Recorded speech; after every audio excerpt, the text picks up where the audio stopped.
एक चरित्र में बड़ी विशिष्ट बात पाई गई। देखो, सदन जी का जो जन्म है, इसी से हमें ये पता चलता है कि भगवान केवल भाव देखते हैं।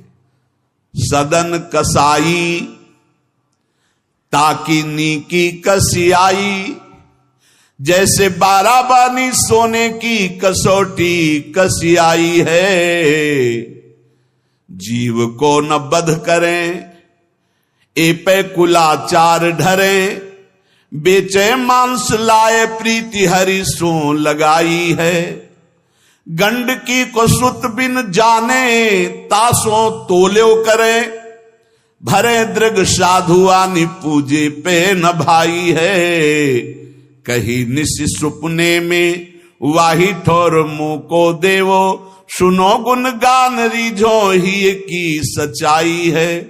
सदन जी का जन्म कहां हुआ? कसाई कुल में, जहां पशुओं का वध करना एक स्वाभाविक वृत्ति है। निंदनीय किसी भी जीव की हिंसा करना निंदनीय कार्य है। देखो, पर कभी कभी ऐसे महापुरुषों का प्रभाव प्रकाशित होता है कि कुल कर्म छू भी नहीं सकते। सदन जी जैसे स्वर्ण कसौटी पे कसा जाए तो खरा निकले, ऐसे खरे महाभागवत थे। उनके हृदय में एक बार कुछ रिश्ते नातेदार आए, बच्चे ही थे, तो पिता एक छोटा बछड़ा लाए थे। वहां तो कटते ही रहते थे। पिता ने कहा कि ज्यादा तो इसमें मांस नहीं, इसकी टांगों में मांस से पहले तो फिर अपने अतिथि का स्वागत करते हैं। सदन जी ने जब सुना उसके पास गए तो लिपट कर रोए। बच्चे थे, बछड़े से, ऐसा ऐसा मेरे पिताजी कह रहे हैं तुम्हें काटा जाएगा, और ऐसे दुलार कर रहे थे। बछड़े के भी देखा आंसू निकल रहे। हर जीव को पता है, कष्ट का पता होता है। तो उसने कहा, एक भागवतिक महापुरुष का जीवन बदलना है, इसलिए मानो बछड़े ने कहा कि तुम अपने पिताजी से कह दो, उचित तो यह है कि पहले मेरी गर्दन काटे। तो सदन जी ने कहा, ऐसा क्यों? बोले, क्योंकि मैं पूर्व में ऐसा था, तुम्हारे पिताजी पशु थे और मैंने इनकी गर्दन उड़ाई है, तो मैं अब पशु बना हूं, इनसे कह दो तुम्हें गर्दन ही काटनी चाहिए, पहले जिंदा टांग मत काटो, मैंने तुम्हें इतना कष्ट पूर्व में नहीं दिया था, सीधे गर्दन काटी थी।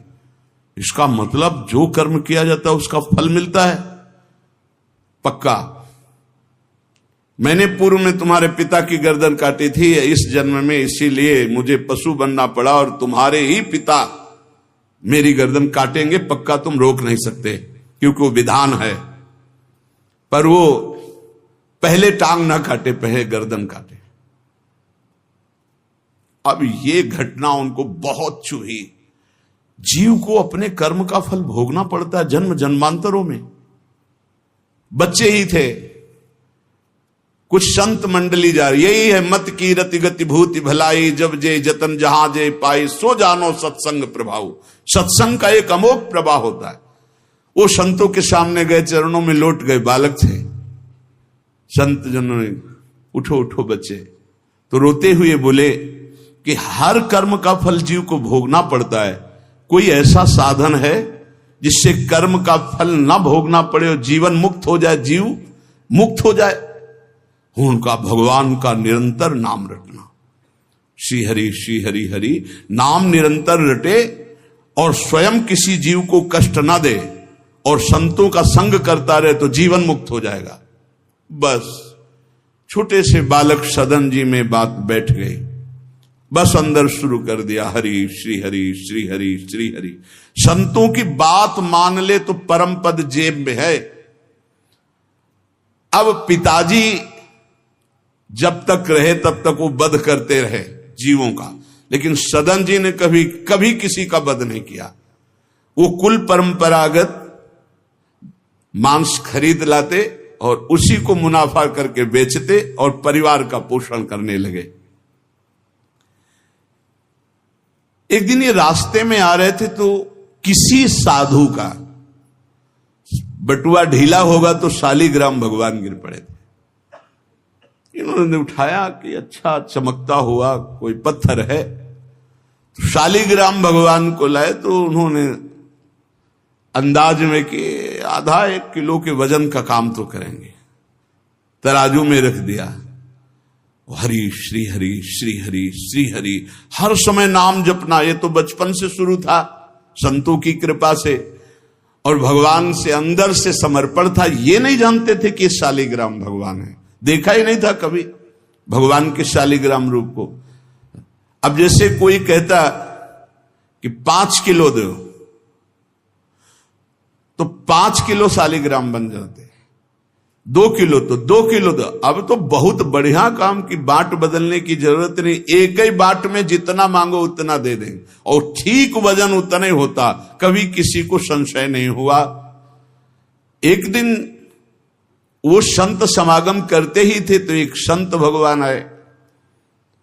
कोई इनके यहां ये भेद नहीं मानता था कि ये अमुक कुल की, क्योंकि इतने महाभागवत थे।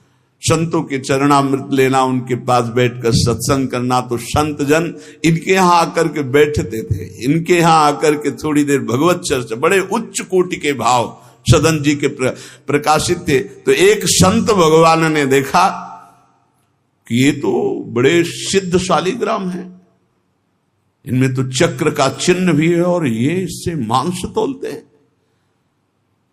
अश्रुपात होने लगे संत जी के कि ऐसा अनर्थ करते हो तुम, भगवान के भक्त हो। संत जी ने सदन जी से बताया कि ये जानते हो तुम्हारे बाट नहीं है, स्वयं शालिग्राम भगवान है, और इतना घृणित कार्य कि तुम इनसे एक तरफ मांस और एक तरफ शालिग्राम, बड़ी बड़ी उनको व्यथा हुई।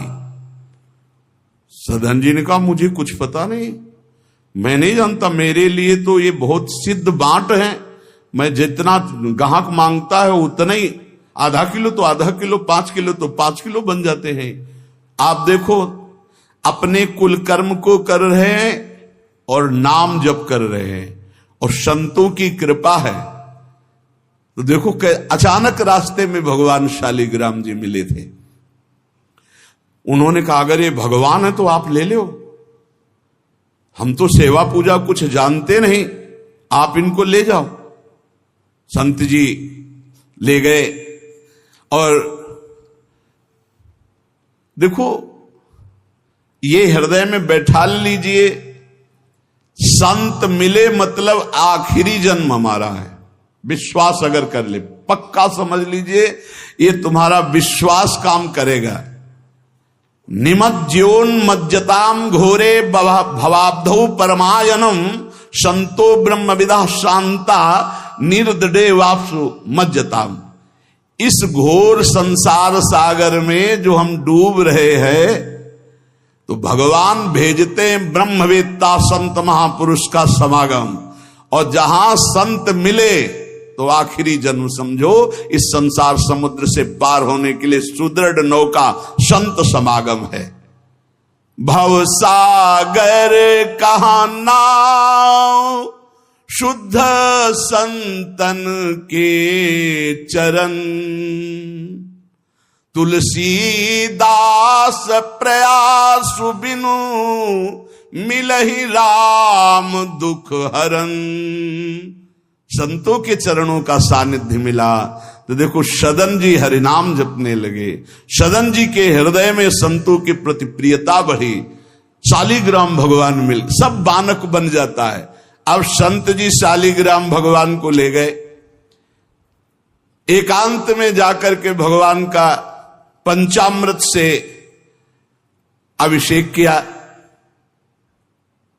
और इसके बाद वेद की स्तुति की, पुरुष सूक्त, शास्त्र शीर्षा पुरुषा सहस्राक्षा शास्त्रपद भगवान को बिल्कुल अच्छा नहीं लगा। देखो, भगवान प्रीति चाहते हैं, सिद्धांत एक अलग होता है। इसीलिए कल हम ऊपर कुछ साधकों से कह रहे थे कि किसी भी साधक को ठाकुर जी में जिस रूप में आसक्ति हो उसको ठेस नहीं पहुंचानी चाहिए, क्योंकि पता नहीं कितना आसक्त हो आप देख करके अच्छा चलो, ऐसे नहीं कभी वही ओहो धन्य भाग, कितने सुंदर आपके ठाकुर जी है, बहुत सुंदर, आप खूब प्यार कीजिए, क्योंकि पता नहीं वो कितनी गहराई से प्यार कर रहा है आप, तो उसका हृदय बहुत दुखी हो जाएगा। भक्त का हृदय दुखी हुआ तो आपकी उपासना में फर्क पड़ जाएगा।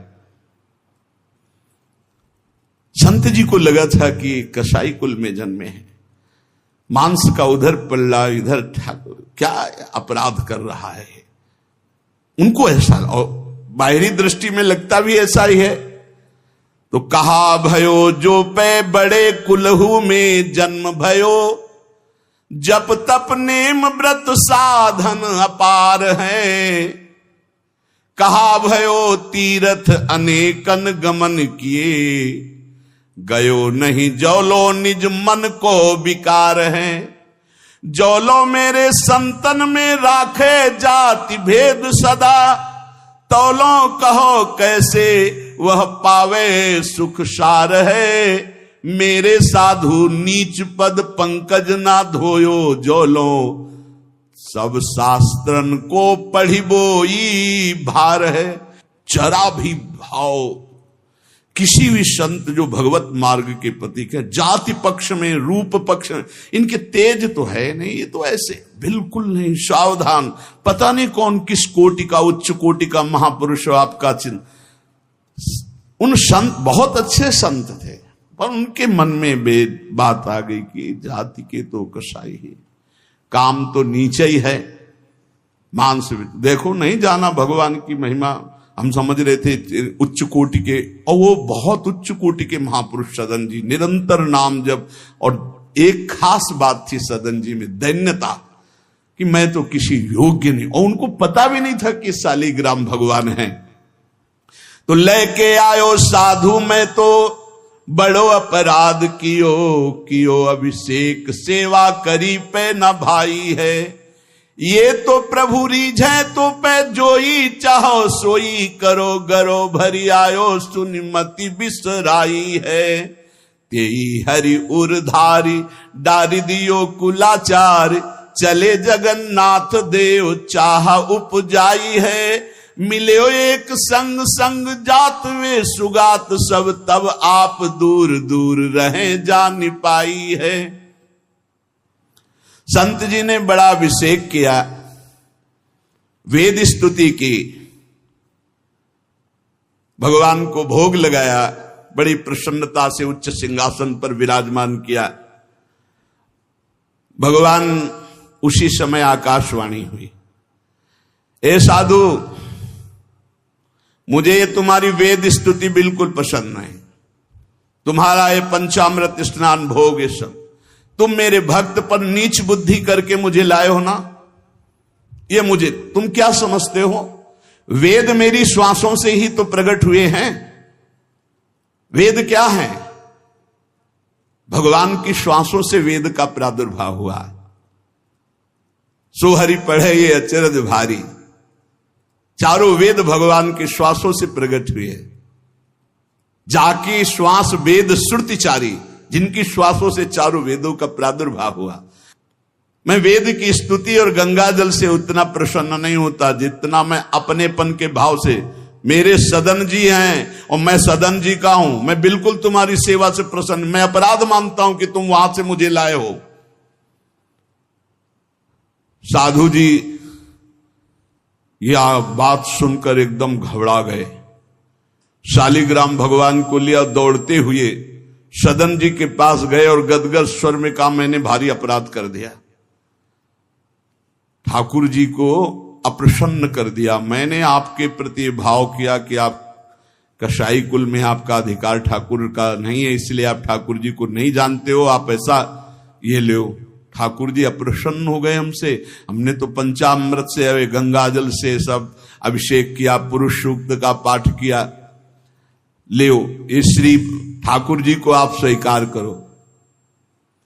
विधि पूर्वक सेवा से ठाकुर जी प्रसन्न नहीं हुए, अपनेपन से ठाकुर जी को सबसे ज्यादा अपनापन, प्रेम भाव। सदन जी शालिग्राम भगवान अब जो देख रहे हैं वो दूसरा भाव है। ये भगवान है, मुझे तो अभी तक पता ही नहीं था। साधु जी जब चले गए तो कहा अब तौलने के काम में तो नहीं, एक सुंदर नवीन कपड़े में ऐसे गले पे लगा लिए, ठाकुर जी गले पे डाल दिए। भगवान रीझते हैं भक्त की अपनेपन की प्रीति में, जो चाहे वो प्राप्त कर सकता है, सिर्फ अपनापन प्रभु को चाहिए। हम यही कहते हैं बार बार कि अपनेपन पे कुल्हाड़ मत चलाओ, विश्वास पर कुल्हाड़ मत चलाओ। साधना बने ना बने, लेकिन हमारे माई श्यामा जी को राज पार हो जाओगे, हमारी बात मान लो। श्री जी सिर्फ अपनेपन को देखती, सिर्फ अपनेपन को। अवगुण करे समुद्र सम गणत न अपनो जान, राय के संभजन को मानत मेरु समान। श्री सदन जी ने निज हृदय से लगाया और आंसू बहने लगे कि प्रभु मुझे तो आपका ज्ञान ही नहीं कि आप भगवान हो। आंसुओं से अभिषेक हो रहा, नाथ अभी तक तो मैं आपको जानता नहीं था, बड़ा अपराध हुआ, लेकिन आज मैं, जब आप हमें इतना प्यार करते हैं, जब साधु ने बताया कि मुझे भगवान ने कहा है कि मैं जितना सदन जी को प्यार करता हूं, उनकी मैं भावना से प्रसन्न, तुम्हारी सेवा से नहीं, उनको अद्भुत वैराग्य हो गया। बोले आज के बाद घर परिवार में ही नहीं रुकूंगा, अब केवल भगवान का होकर वैराग्य भाव से जीवन भगवान को समर्पित करता हूं। शालिग्राम जी गले में टांगे और कहा पहली यात्रा जगन्नाथपुरी, पहले जगन्नाथ जी के दर्शन करूंगा जाकर, पूरा जीवन अब भगवान के लिए। भगवान देखो कैसे कृपा करते। बचपन में संतों से उपदेश मिला, नाम जब शुरू किया, ऐसे उच्च कोटि के महात्मा के ऐसा कार्य करने पर भी सब संत उनके यहां जाते थे, और उसका परिणाम हुआ कि घोर वैराग्य युक्त होकर भगवान के अनुराग में घर से चल दिए। श्री सदन जी कुटुंब परिवार कुल व्यापार सब छोड़कर जगन्नाथ जी के दर्शन के लिए चले। कुछ दूर चलने पर यात्रियों का समुदाय दिखाई दिया जो जगन्नाथपुरी जा रहे थे, तो उनके संग हो गए। जब उन लोगों ने कुछ ने पहचान कर ली कि अरे तो कसाई कुल के हैं, और तो सब दूर दूर छूना भी नहीं चाहते थे। यही बहुत बड़ी चूक हो जाती है, जो भगवान को समर्पित हो जाए उसमें कभी जाति पक्ष ना देखे, नहीं बहुत बड़ी हानि हो जाती है। राजसूय यज्ञ में स्वपच वाल्मीकि को आदर सहित पवाकर पूर्ण यज्ञ करवाई भगवान ने, ये बात ध्यान रखना है। अपने जात अभिमान में आकर कभी किसी भक्त का अपमान न कर दे कि वो नीच कुल का है, ऐसा कुछ। जब ये देखा सदन जी ने कि ये लोग घृणा करते हमसे, तो खुद अलग हो गए। सदन जी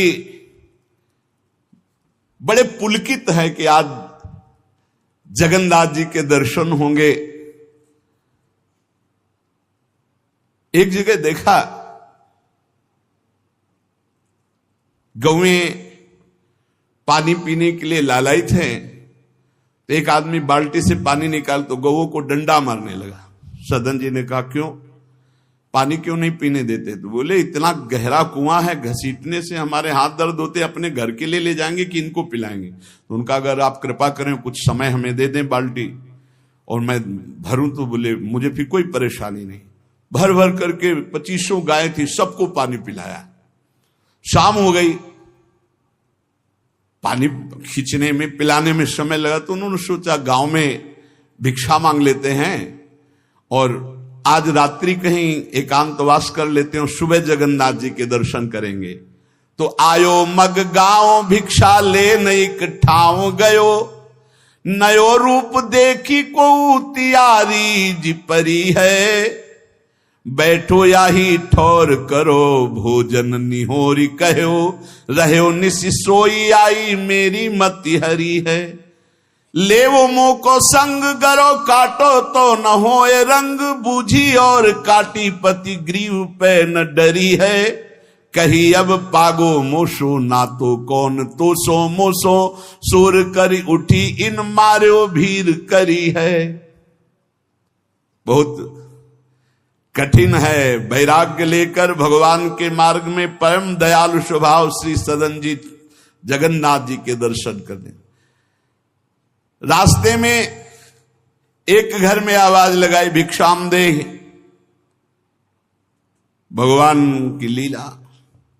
एक स्त्री निकली भिक्षा लेकर, देखा रूप तो जो भगवान का नाम जप करते हैं, भगवान आश्रित होते हैं, उनका रूप अलौकिक होने लगता है।